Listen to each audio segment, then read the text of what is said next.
Hello! So today we are going to be making soap. This is the recipe I'm following. It's kind of complicated, but if you look into soap making, you can find that. And yeah, I'll just talk you through everything that I'm doing a little bit, and we can just have fun together. Here I'm weighing out my olive oil. Basically, the way soap making works is you take oils. Yeah, avocado oil was that one. Later on, the olive oil will come. The way soap making works is you take oils and you mix them together with this thing called lye or sodium hydroxide. And that originally was made by soaking ashes from like a fire in water.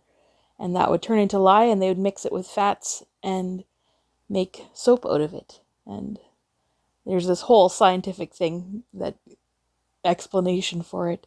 And I won't describe all of that to you. This thing that I'm adding here is tallow from a caribou that a friend of mine shot a few years ago. It's the fat, and you cook it down and you keep it good. Or cook it down and make it smooth. Yes, coconut oil is also a good thing in soap. Okay, so the way soap works is, you know how if you put oil and water together, they won't mix. The oil will float on top. And this whole chemical reaction works so it makes one part of the soap will stick onto the oil and the other part will stick onto the water and stick them together so that you can wash it away. This thing that I'm adding is some pine sap that I also purified, and yeah, a friend of mine asked for soap and they want it to be peppermint and pine scented.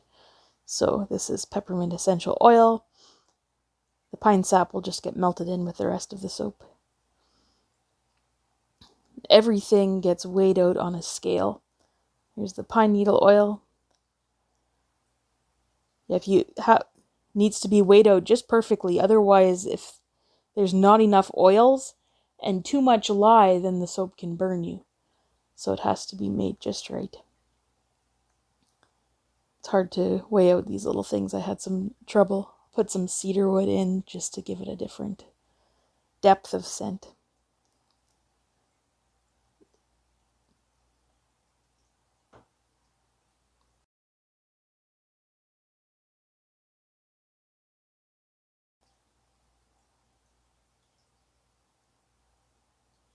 And now comes the more dangerous part. For this, I wear rubber gloves to protect my hands, because lye can burn your skin if it's just on there.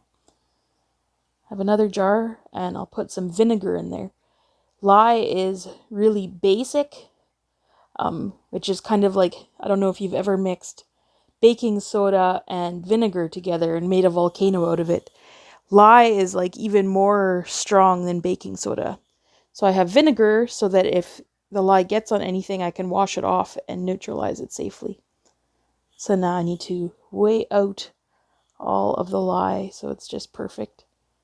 This is tricky because some of the little beads like to fly all over the place, so it's important to stay safe. And that's why I have the gloves and glasses on too, to protect my eyes.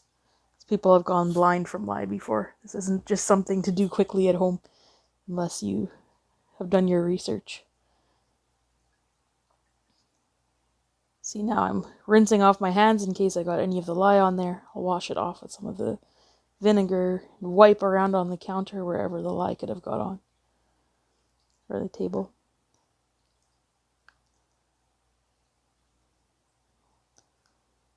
Keep everything safe so I don't accidentally touch lye later. Now I'll measure out the water. You have to be very careful that you never put the lye in first and pour the water on top of that, because then it can explode and poof up. So I have the window open because this makes toxic gases that will hurt your lungs if you breathe too much of them. So the wind helps there to be good ventilation. My stir stick. The water is measured right, and now I'll add in the lye and stir it together. And this is kind of crazy. It's just those two ingredients. It was just normal tap water, but it'll get really, really, really hot. I'll show you with the thermometer soon just how hot it gets. But, yeah. Oh, it's in the wrong position, but I'll show you what it is soon. So there you see, it is really hot. It's almost close to boiling already. And that's just 2 ingredients. And now the oils are getting melted together and heated up. It's important for mixing them together that the oils and the lye and water thing are a similar temperature. So I need to finish melting the tallow and coconut oil. There it is a little bit farther. I'll check the temperature there too and stir it up to make sure it's good mixed together.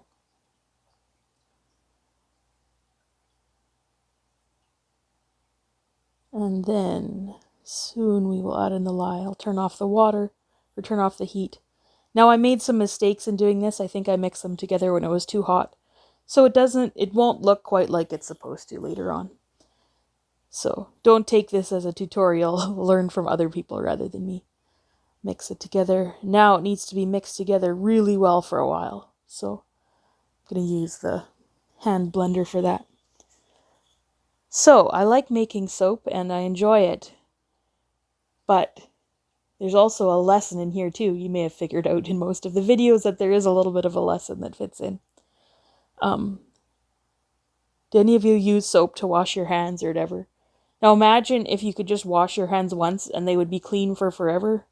That doesn't really work like that, does it? You'll play in the dirt or touch something gross, pet a dog and your hands will smell like dogs. You can't just do it one time. And so you need to keep washing your hands. And I'm sure that you've seen before that just because you wash the outside of you doesn't mean that the inside of you will be clean either, right? Yeah, this isn't supposed to be foaming up quite this much. Have you guys seen dirtiness or badness in your heart before? Have you ever hurt somebody or lied or sinned? Basically, it's sin. And that hurts our relationship with God and it makes it difficult and not good. And so, like, soap will clean the outside of our body, but we need something to clean us on the inside too, because otherwise we'll keep doing those things. I keep on sinning and I keep on messing up. And no matter how much I wash the outside of me, the inside and those dark parts will never stay clean. So that's what Jesus came to do. He came to be the soap and clean us up inside so that we can be in a good relationship with God and that we can grow and we can do better. And then He helps us and He helps us to stay clean. So God can clean us up. He can be the soap. Here I mix some other things with the soap so it can be a little bit more interesting looking. And this is the next day. Now it has gotten hard and it's more solid. I'll take it out of its mold. It won't be quite ready to go. I'll have to let it sit for a few weeks so it's safe to use. But you can see it coming out now. So yeah, this week, just remember that even when you feel bad about yourself and bad and guilty about the things that you've done, that Jesus came and He came to make us clean again and He came to make us right and He can do that. And He's strong enough for that. And He loves us and He wants to do that. So ask Him for help and He will help you. Here we're cutting it into bars. I'm not making them very even. It's pretty sticky and soft still at this point, but in a few weeks it'll be pretty hard. I'll put them out so that they can dry off and cure.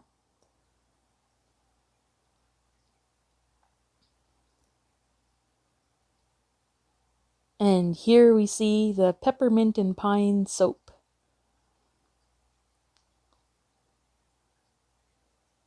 See you next week, or in a few days.